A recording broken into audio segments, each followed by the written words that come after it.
ആധുനിക വൈദ്യശാസ്ത്രത്തെ വെല്ലുവിളിച്ച് കപട ചികിത്സകർ അങ്ങിങ്ങിടക്കിട തലവെക്കാറുണ്ട്. ചിലരെങ്കിലും അവരുടെ പ്രചാരണങ്ങളിൽ വീണുപോകാറുമുണ്ട്. അക്യുപങ്ക്ചർ ചികിത്സകരെ വിശ്വസിച്ച് വീടുകളിൽ പ്രസവം നടത്തിയ സ്ത്രീകളുടെ മരണം സമീപകാലത്ത് കേരളം ഞെട്ടലോടെ കേട്ടിരുന്നു. എല്ലാത്തിനും പ്രതിവിധിയുണ്ടെന്ന് വിശ്വസിപ്പിച്ച് ആളുകളെ തെറ്റിദ്ധരിപ്പിക്കുന്ന ബദൽ ചികിത്സകർ വീണ്ടും വ്യാപകമാവുകയാണോ? കോഴിക്കോട് കുറ്റ്യാടി സ്വദേശിയായ ഹാജറ ക്യാൻസർ ബാധിച്ചു മരിച്ചതിന് പിന്നാലെയാണ് വ്യാജ അക്യുപങ്ക്ചർ ചികിത്സ വീണ്ടും ചർച്ചയാകുന്നത്. ക്യാൻസറാണെന്ന് യുവതിയെ അറിയിക്കാതെയും രോഗം ഭേദമാകുമെന്ന് തെറ്റിദ്ധരിപ്പിച്ചുമാണ് വനിതാ അക്യുപങ്ക്ചറിസ്റ്റ് ചികിത്സ തുടർന്നത്. രോഗം ഗുരുതരമായ ഘട്ടത്തിൽ ചികിത്സിച്ചയാളെ വിളിച്ച് വേദന കൊണ്ട് കരയുന്ന യുവതിയുടെ ശബ്ദരേഖ വേദനയോടും ഞെട്ടലോടെയുമാണ് നമ്മൾ ഇന്ന് കേട്ടത്. ആദ്യം RD റാം.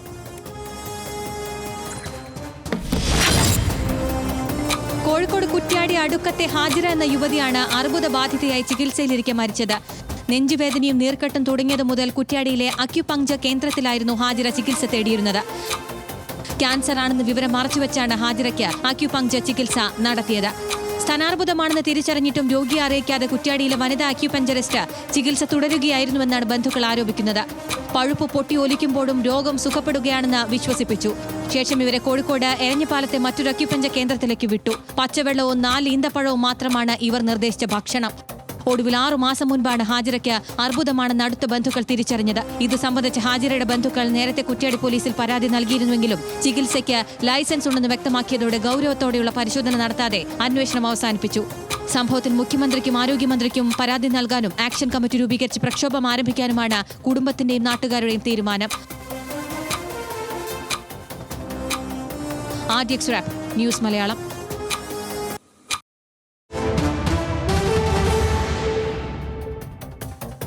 രോഗവിവരം ഹാജറ ബന്ധുക്കളെ പോലും അറിയിച്ചിരുന്നില്ല. വേദന കടുക്കുന്നതായി വനിതാ അക്യുപങ്ക്ചറിസ്റ്റിനെ ഫോണിൽ വിളിച്ച് ഹാജറ പറയുന്നതിന്റെ ശബ്ദരേഖ പിന്നീട് ബന്ധുക്കൾക്ക് ലഭിച്ചു. അസ്സലാമലൈക്കും വറഹ്മത്തുള്ളാഹി. സാറിൻ്റെ ചികിത്സ തുടങ്ങിയാൽ പിന്നെ വേറെ ചികിത്സ ഒന്നും ഫലിക്കൂല എനിക്ക് തോന്നുന്നു ഡോക്ടറെ. ഇന്നലെ രാവിലെ വരെ ഒറ്റത്തരം വേദനയാണ്. സാറിനെ കോൾ ചെയ്ത് നോക്കുമ്പോൾ സാറ് ഒരു പെണ്ണുങ്ങളെടുത്ത് പിന്നെ അന്നേരം കിട്ടിയില്ല. അന്നേരം രണ്ടാമത് ഞാൻ മെസ്സേജ് ഇട്ട് സാറിനെ കിട്ടിയില്ല. അന്നേരം സാർ ഇങ്ങോട്ട് വിളിച്ച് ആശുപത്രിയിൽ പോയാൽ കീറി മുറിക്കുന്നതിലൂടെ വലിയ വേദന സഹിക്കേണ്ടി വരുമെന്ന് അക്യുപങ്ക്ചറിസ്റ്റ് യുവതിയെ തെറ്റിദ്ധരിപ്പിച്ചിരുന്നു. അതിന്റെ ശബ്ദരേഖയും പുറത്തു വന്നു. അത് വലിയൊരു ടോക്സിൻ തന്നെയാണ് ആ ഭാഗത്ത് അടിഞ്ഞു കൂടിയിട്ടുള്ള. എനിക്ക് മനസ്സിലാകുന്നുണ്ടല്ലോ. അതിപ്പോ അവരെടുത്ത് എത്തിക്കണ്ടിട്ടുണ്ടെങ്കിൽ അവരെപ്പോഴും അത് കീറി മുറിക്കുകയോ അങ്ങനെയൊക്കെ ചെയ്യാം. പനിക്കുന്നത് ആചാര നമ്മളെ ഉള്ളിലുള്ള കേട് പോകാനില്ല. പനിക്കുന്ന നമ്മുടെ ശരീരത്തിൽ എന്തെങ്കിലും മാലിന്യം ഉണ്ടെങ്കിൽ അത് ഒഴിവാക്കാൻ വേണ്ടിയിട്ടാണ് പനിക്കുന്നത്. പനി ഇപ്പൊ കുറേ പ്രാവശ്യം ശരീരത്തിൽ വന്നില്ലേ, അതുകൊണ്ടത്. പിന്നെ അതേപോലെ തന്നെ ആ കല്ലിപ്പ് പുറത്തേക്ക് വന്ന് പിന്നെ അതിൻ്റെ ഉള്ളിൽ നിന്ന് പഴുപ്പോ ബ്ലഡോ പോവോ അല്ലെങ്കിൽ അതിന്റെ കനം കുറിയോ എന്തെങ്കിലും ചെയ്യും. പനിച്ചു കഴിഞ്ഞാൽ എന്തെങ്കിലും ഒരു ഹീലിംഗ് നടക്കും. മെൻസസിന്റെ പിന്നെ ഇതും അതും തമ്മിൽ കണക്ഷൻ ഉണ്ട്. അതുകൊണ്ടാണ് അതങ്ങനെ കളിക്കുന്നത്. ക്യാൻസർ രോഗം ബാധിച്ച് യുവതി മരിച്ചത് അക്യുപങ്ക്ചർ ചികിത്സകൾ തെറ്റിദ്ധരിപ്പിച്ചതിനാലാണ് എന്ന് കുടുംബവും ആരോപണവുമായി രംഗത്തെത്തിയിട്ടുണ്ട്. ഹാജറ കുറ്റ്യാടിയിലെ അക്യുപങ്ക്ചർ കേന്ദ്രത്തിൽ ചികിത്സ തേടിയത് ശരീരവേദനയെ തുടർന്നാണ്. സ്തനാർബുദമാണെന്ന വിവരം അക്യുപങ്ക്ചറിസ്റ്റ് രോഗിയെ അറിയിച്ചില്ല എന്നാണ് കുടുംബം ആരോപിച്ചിരിക്കുന്നത്. രോഗം മൂർച്ഛിച്ചപ്പോൾ ഹാജറയെ കോഴിക്കോടുള്ള മറ്റൊരു അക്യുപങ്ക്ചർ കേന്ദ്രത്തിലേക്ക് വിടുകയായിരുന്നു. പച്ചവെള്ളവും 4 അത്തിപ്പഴവും മാത്രം കഴിക്കാനാണ് നിർദ്ദേശിച്ചിരുന്നത്. 6 മാസം മുൻപ് ക്യാൻസർ എന്ന രോഗിയും കുടുംബവും തിരിച്ചറിഞ്ഞപ്പോഴേക്കും രോഗം 4ാം ഘട്ടം പിന്നിട്ടിരുന്നു. ശരീരത്തിലെ പോയിന്റുകളിൽ നേർത്ത സൂചി കുത്തിവെച്ചുള്ള പരമ്പരാഗത ചൈനീസ് ചികിത്സാ രീതിയാണ് ഈ അക്യുപങ്ക്ചർ. ശരീരത്തിലൂടെ കടന്നു പോകുന്ന ഊർജ്ജത്തിൻ്റെ ഒഴുക്കിനെ അടിസ്ഥാനമാക്കിയാണ് ഈ ചികിത്സ. സൂചികൾ കുത്തിവെച്ച് ഈ ഊർജ്ജത്തിൻ്റെ ഒഴുക്ക് കൃത്യമാക്കിയാൽ രോഗം ഭേദമാകുമെന്ന് ചികിത്സകർ പറയുന്നു. ശരീരവേദന, മാനസിക സമ്മർദ്ദം, അലർജി, ദഹന ചികിത്സയ്ക്കെല്ലാം ഗുണം കിട്ടും എന്നാണ് ഇവർ വാദിക്കുന്നത്. അക്യുപങ്ക്ചറിൻ്റെ അടിസ്ഥാന തത്വമായ ഊർജ്ജപ്രവാഹത്തിന് ശാസ്ത്രീയ തെളിവുകളില്ല. ചികിത്സയിൽ വിശ്വാസമുള്ളതിനാൽ രോഗം ഭേദമാകുന്ന പ്ലാസിബോ ഇഫക്റ്റ് മാത്രമാണ് ചികിത്സയെന്നാണ് സംശയം. ലൈസൻസ് പോലും ഇല്ലാതെ പരമ്പരാഗതമായി വിദഗ്ധരെന്ന് അവകാശപ്പെട്ട് ചികിത്സ നടത്തുന്നവരേറെയാണ്. ഇന്ത്യയിൽ അക്യുപങ്ക്ചർ അംഗീകരിക്കപ്പെട്ടിരിക്കുന്നത് സ്വതന്ത്ര ചികിത്സാ രീതി എന്ന നിലയിലാണ്. കേരളത്തിൽ അക്യുപങ്ക്ചർ ചികിത്സയ്ക്ക് സംസ്ഥാന മെഡിക്കൽ കൗൺസിലിൻ്റെ ഔദ്യോഗിക അംഗീകാരമില്ല. അംഗീകൃത BNYS കോഴ്സുകളുടെ ഭാഗമായി പഠിച്ചവർക്ക് മാത്രം നിയന്ത്രിതമായി പ്രാക്ടീസ് ചെയ്യാമെന്നതുമാണ് അവസ്ഥ. സനീഷ്, ഇത് ഭയങ്കര സങ്കടകരമാണ് അല്ലേ?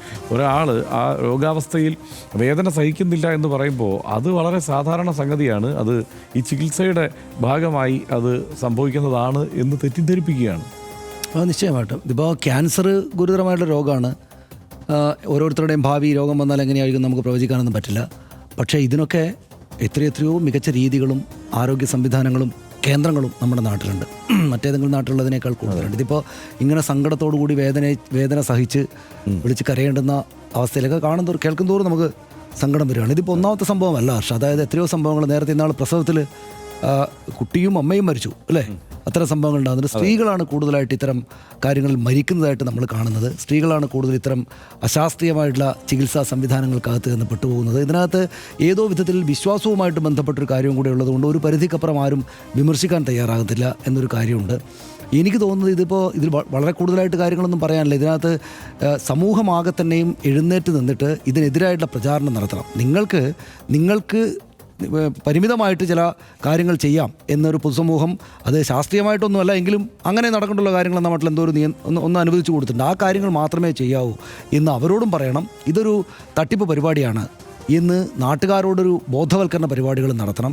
അതിനകത്ത് സർക്കാർ സംവിധാനങ്ങൾ എന്തുകൊണ്ട് വേണ്ട രീതിയിൽ ഇടപെടുന്നില്ല എന്നൊരു സംശയവും കൂടെ എനിക്ക് ഈ സംഭവങ്ങൾ ഉണ്ടാകുമ്പോഴൊക്കെ തോന്നാറുണ്ട്. അതായത് സർക്കാർ സംവിധാനങ്ങൾ ശക്തമായിട്ടുള്ള ഭാഷയിൽ പറയേണ്ടതല്ലേ? എന്തിനാണ് സർക്കാർ സംവിധാനങ്ങൾ മറ്റു കാര്യങ്ങളെ പറ്റി ഭയപ്പെടുന്നത്? എന്നാൽ സർക്കാർ സംവിധാനങ്ങൾ മാത്രമല്ല, നമ്മുടെ പൊതുസമൂഹ സംവിധാനങ്ങളാകെ തന്നെയും ഇത് ആളെ കൊല്ലുന്ന ഒരു ഇടപാടായി മാറുന്ന സമയത്ത് അവർ അതിശക്തമായിട്ട് ഇടപെടേണ്ടതാണ്. ഇപ്പം മനുഷ്യർക്ക് പലതും പിന്നെ ഒരു തലവേദന വന്നാൽ ആൾക്ക് പ്രാർത്ഥിക്കും. പിന്നെ പല മെഡിക്കൽ സംവിധാനങ്ങളെക്കുറിച്ചും ഇത് വേണ്ട രീതിയിലല്ല, അല്ലെങ്കിൽ ഇതിന് ഇത്രമാത്രം ഈ നിവാരണത്തിനുള്ള ശേഷി ഈ പറയുന്ന പ്രത്യേകതരം സംവിധാനങ്ങൾക്കില്ല എന്ന് പല ലെയറിൽ വിമർശനങ്ങളുള്ള പല ആരോഗ്യ പദ്ധതികളുമുണ്ട്. പക്ഷേ ഇത് പൊതുസമൂഹമാകെ തന്നെ നിന്നിട്ട് ഇത് തട്ടിപ്പാണ്, ക്യാൻസറും മറ്റും ചികിത്സിക്കുമെന്നൊക്കെ പറയുന്ന അങ്ങേയറ്റത്തെ തട്ടിപ്പാണ് എന്ന് പൊതുസമൂഹവും സർക്കാരും നമ്മുടെ സംഘടനകളും ഈ സാമുദായിക വിശ്വാസ സംഘടനകളും അടക്കം അവരുടെ മനുഷ്യർ ജീവിതത്തിൽ പോയി പോകുന്ന കാര്യമാണ് എന്നത് കണ്ട് ആ ഗൗരവത്തിൽ ഇടപെടണം എന്നാണ് എനിക്ക് തോന്നുന്നത്, അല്ലേ? തീർച്ചയായിട്ടും. ഇതെനിക്ക് ഈ അക്യുപങ്ക്ചർ എന്നുള്ളത് ഞാനൊക്കെ ചെറുപ്പത്തിൽ തന്നെ ഈ പത്രങ്ങളിലും വാരികകളിലും ഒക്കെ പരസ്യം വരുന്നത് കണ്ടാണ് മനസ്സിലാക്കിയിട്ടുള്ളത്. അതായത് അക്യുപങ്ക്ചർ ചികിത്സ പഠിക്കാം എന്ന് പറഞ്ഞിട്ട്, അല്ലെങ്കിൽ ചികിത്സാ രീതി ഇന്ന സ്ഥലത്തുണ്ട് എന്നൊക്കെ പറഞ്ഞിട്ടാണ്. അതിലെല്ലാം ഞാൻ കണ്ടിട്ടുള്ളത് വേദന സംഹാരി എന്ന നിലയ്ക്കാണ്. അക്യുപങ്ക്ചർ ചികിത്സയിലൂടെ വേദന നമുക്ക് മാറ്റാൻ കഴിയും എന്നൊക്കെയുള്ള കാര്യങ്ങളാണ് പറയുക. പക്ഷേ ഇത് ക്യാൻസറിനെ ചികിത്സിക്കും, ഹൃദ്രോഗത്തെ ചികിത്സിക്കും, ലിവർ സിറോസിസിനെ ചികിത്സിക്കും എന്ന തരത്തിൽ, അല്ലെങ്കിൽ പ്രസവം എടുക്കാൻ ഇത് ഏറ്റവും മികച്ച ഒരു ചികിത്സാ രീതി അല്ല ഒരു മാർഗമാണ് എന്ന മട്ടിലൊക്കെ പറയുന്നത് പരമ അബദ്ധമാണ്. അത് ഈ കാലത്താണ് അത് കൂടുതൽ കണ്ടിട്ടുള്ളത്. അതായത് അന്ന് ഇത്രത്തോളം ഈ ശാസ്ത്രീയമായി ചികിത്സാ രീതികളെക്കുറിച്ചൊന്നും അവബോധമില്ലാത്ത കാലത്ത് പോലും, ശാസ്ത്രീയമായ ചികിത്സാ രീതികളെക്കുറിച്ച് അവബോധമില്ലാത്ത കാലത്ത് പോലും ഇതൊരു വേദന സംഹാരി എന്ന നിലയിൽ പ്രവർത്തിക്കുമെന്നാണ് ഇവർ പ്രചരിപ്പിച്ചിരുന്നതെങ്കിൽ പാരമ്പര്യ ചികിത്സയായി തന്നെ ഞങ്ങൾ ഇത് നടപ്പാക്കുകയാണ്. ഇത് അക്യുപങ്ക്ചർ രീതി ഈ രോഗങ്ങൾക്കെല്ലാം, ക്യാൻസറിനടക്കം ചികിത്സിക്കാൻ കഴിയുന്ന രോഗമാണ് എന്ന് ആളുകളെ പറഞ്ഞ് വിശ്വസിപ്പിക്കുകയാണ്. അതാണ് ഇതിലെ ഏറ്റവും സങ്കടകരമായ കാര്യം. ഇതിലേറ്റവും പ്രധാനപ്പെട്ട കാര്യവും സനീഷ് നേരത്തെ സൂചിപ്പിച്ച ഈ ആളുകൾ പറയാൻ മടിക്കുന്നതുമായ ഒരു കാര്യം എന്ന് പറയുന്നത് മറ്റൊന്നുമല്ല, അത് വിശ്വാസ സംബന്ധിയായ ചില ഘടകങ്ങൾ ഇതിൽ ഉണ്ട് എന്നുള്ളത് തന്നെയാണ്. അത് പ്രധാനമായും ഇതൊരു ഹലാൽ ചികിത്സാ രീതിയാണ് എന്ന് പ്രചരിപ്പിക്കുന്നു പലരും. അതിനൊരു കാരണം, ഇതിപ്പോൾ ഇന്തോനേഷ്യയിലായാലും സൗദി അറേബ്യയിലായാലും മലേഷ്യയിലായാലും ഇതുപോലെ മുസ്ലിം ഭൂരിപക്ഷ പല രാജ്യങ്ങളും ഇതൊരു ഔദ്യോഗിക ചികിത്സാ സംവിധാനമായി തന്നെ, അല്ലെങ്കിൽ മറ്റ് പ്രധാനപ്പെട്ട ശാസ്ത്രീയമായ ചികിത്സാ രീതികൾക്കൊപ്പം തന്നെ പരിഗണിക്കുന്ന സംഗതിയായി കണക്കാക്കുന്നുണ്ട്. ഇതിൻ്റെ ശാസ്ത്രീയമായ അടിത്തറയെക്കുറിച്ചൊക്കെയുള്ള പല സംശയങ്ങളുണ്ട്. ഇത് ചൈനയിൽ കണ്ടെത്തിയ ചികിത്സാ രീതിയാണ്. പക്ഷേ ചൈനയിൽ ഇത് ക്യാൻസറിന് ഒരു കോംപ്ലിമെൻ്ററി തെറാപ്പി എന്നൊക്കെ പറയുന്ന സംഗതികളുണ്ടല്ലോ. അതായത് ഒരു പൂരക ചികിത്സാ രീതി, അതിലെ വേദന മാറ്റാൻ, ഉത്കണ്ഠ മാറ്റാൻ, ഓക്കാനം മാറ്റാൻ, തലകറക്കം മാറ്റാൻ എന്നൊക്കെയുള്ള മട്ടിലുള്ള ചെറിയ ഇതിൻ്റെ ഈ ക്യാൻസറിനെ ഭേദമാക്കാനല്ല പ്രവർത്തിക്കുന്നത്. അതിന് മനം പുരട്ടലോ ഇങ്ങനെയൊക്കെയുള്ള ചില സംഗതികൾ മാറ്റാനും വേദന മാറ്റാനും ഒരു അനുബന്ധ ചികിത്സ എന്നുള്ള മട്ടിൽ കൊടുക്കുന്ന സംഗതിയാണ് അക്യുപങ്ക്ചർ. ചൈനയിൽ അവിടെ പ്രസവത്തിനും ഇത് ഉപയോഗിക്കുന്നുണ്ട്. പക്ഷേ എന്തിനാണ്? വേദന കുറയ്ക്കാനാണ്. അവിടെ എന്നിട്ട് പ്രസവം വീട്ടിൽ നടത്തുകയല്ല ചെയ്യുന്നത്, അത് ഹോസ്പിറ്റലിൽ പോയി പ്രസവിക്കും. പക്ഷെ അതിന് സമാന്തരമായി തന്നെ വേദന കുറയ്ക്കാൻ ഇത്തരം ചില മാർഗങ്ങൾ കൂടി പ്രയോഗിക്കുന്നു എന്നുള്ളതാണ് വാസ്തവം. പക്ഷേ ഇത് ഹലാൽ ചികിത്സ എന്നുള്ള വിശ്വാസം ഇങ്ങനെ വല്ലാതെ ഉറച്ചു പോയതോടെ ഇതിൻ്റെ ചികിത്സകരായി എത്തുന്നവരിൽ ബഹുഭൂരിപക്ഷം പേരും, ഈ ചികിത്സയ്ക്ക് വിധേയരാകുന്നവരും അങ്ങനെ മരണത്തിലേക്ക് പോകുന്നവരും മുസ്ലിം സമുദായത്തിൽ നിന്നുള്ളവരാണ് എന്നത് പറയാതെ പോകാൻ പറ്റില്ല. അതാണ് സംശയം. അതായത് ഈ പ്രവാചകൻ പറഞ്ഞിരിക്കുന്ന മാർഗങ്ങളുണ്ടല്ലോ, അതായത് ദോഷമുള്ളതൊന്നും ചെയ്യരുത് എന്ന് പ്രവാചകൻ പറയുന്നു. അപ്പോൾ അങ്ങനെ ദോഷം ഇല്ലാത്ത ഒന്ന് എന്ന് ഇതിനെ ഈ പുതിയ ചില പുരോഹിതന്മാർ വ്യാഖ്യാനിക്കുകയാണ്, പണ്ഡിതന്മാർ വ്യാഖ്യാനിക്കുകയാണ്. അങ്ങനെ വ്യാഖ്യാനിക്കുന്നതിൻ്റെ ഒരു പ്രശ്നം ഇതിനകത്തുണ്ട്. അതായത് ഈ പ്രകൃതിദത്തമായിട്ടുള്ള ചികിത്സാ രീതികൾ പ്രയോജനപ്പെടുത്തുക എന്നുള്ളത് അങ്ങനെ ഒരു പ്രവാചക നിർദ്ദേശമായി തന്നെ പരിഗണിക്കുന്നു എന്നത് ഇതിനകത്ത് പ്രവർത്തിക്കുന്നുണ്ട്. സത്യത്തിൽ അത് അങ്ങനെയൊന്നും അതത് ആ കാലത്തും ആ സാഹചര്യത്തിലും നിന്ന് അന്ന് ലഭ്യമായ ചികിത്സാ രീതികൾ വെച്ച് ചില കാര്യങ്ങൾ ആ നിലയ്ക്ക് നിർദ്ദേശിച്ചിട്ടുണ്ടാവും. പക്ഷേ അതിനെ ഇപ്പോൾ ഈ സാഹചര്യത്തിൽ ക്യാൻസറിന് ചികിത്സിക്കാനുള്ള ഏറ്റവും മികച്ച മാർഗമായി പ്രചരിപ്പിക്കുന്നതും അങ്ങനെ ആളെ കൊല്ലുന്നതും ഗുരുതരമായ കുറ്റമാണ്. അത് ആ നിലയ്ക്ക് തന്നെയുള്ള നടപടിയും സർക്കാർ സ്വീകരിക്കേണ്ടതുണ്ട്. എനിക്ക് സംശയം ഇതിനിപ്പോൾ ഈ തരത്തിൽ പല വിശ്വാസ സംഗതികളുമൊക്കെ അടങ്ങിയിട്ടുള്ളത് കൊണ്ട് അതിനോട് പ്രതികരിക്കുന്നതിൽ എല്ലാ സംവിധാനങ്ങൾക്കും ഒരു ചെറിയ മയപ്പെടുത്തലുണ്ട് എന്ന് തന്നെയാണ് എനിക്ക് തോന്നുന്നത്.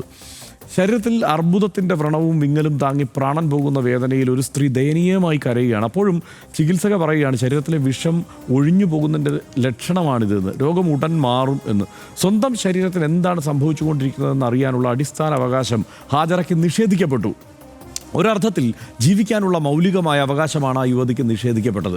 ഇത് നാടാകെ സംഭവിക്കുന്നു എന്നൊന്നും RDXന് പരാതിയില്ല. പക്ഷേ പ്ലാസിബോ ഇഫക്റ്റ് മാത്രമുള്ള ശാസ്ത്രീയതയെയും അങ്ങനെയൊന്നും ഇല്ലാത്ത ഒരു വ്യാജ ചികിത്സാ സമ്പ്രദായം എന്ന് വേണമെങ്കിൽ ആരോപിക്കാവുന്ന ഒരു സമ്പ്രദായം കൊണ്ട് ഒരു ജീവനെങ്കിലും വിവിധം നഷ്ടപ്പെടുന്നത് നമുക്ക് അംഗീകരിക്കാനാവില്ല.